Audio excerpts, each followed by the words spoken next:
welcome to Curious channel. C aptitude day 2.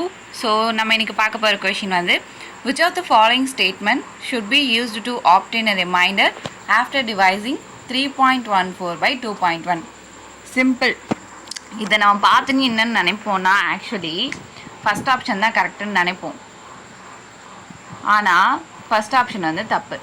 ஏன் வந்து first option வராதுன்னா நமக்கு நம்ம மாடுலஸ் போடுறோன்னா நமக்கு வந்து ரிமைண்டர் வந்து எதில் வரும்னா இன்டீஜர் பார்ட்டில் வரும். ஸோ அதனால நம்ம ஃபர்ஸ்ட் ஆப்ஷனை அவாய்ட் பண்ணுறோம்.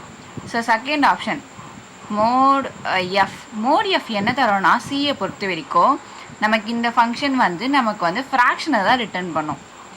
அப்புறம் சரி பி ஆப்ஷனும் போயிடுச்சு, சி ஆப்ஷன் வரும். சி ஆப்ஷன் நமக்கு என்ன ரிட்டர்ன் பண்ணோன்னா ஃப்ளோர் டிவிஷன், அதாவது டெசிமல் பார்ட்டை ரிட்டர்ன் பண்ணோம். அப்போது இதுதான் நம்ம ஆன்சர். லாஸ்ட் ஆன்சர் என்ன சொல்கிறாங்கன்னா reminder cannot be obtained in float. இதுவும் கிடையாது, கண்டிப்பாக ஆன்சர் இருக்குன்னு தெரிஞ்சு போச்சு. So the correct option is option C. So நான் உங்களுக்கு ஒரு கொஷின் எக்ஸ்பிளைன் பண்ணிட்டேன். ஸோ நெக்ஸ்ட் நீங்கள் வந்து ஆன்சர் பண்ண வேண்டிய கொஷின்.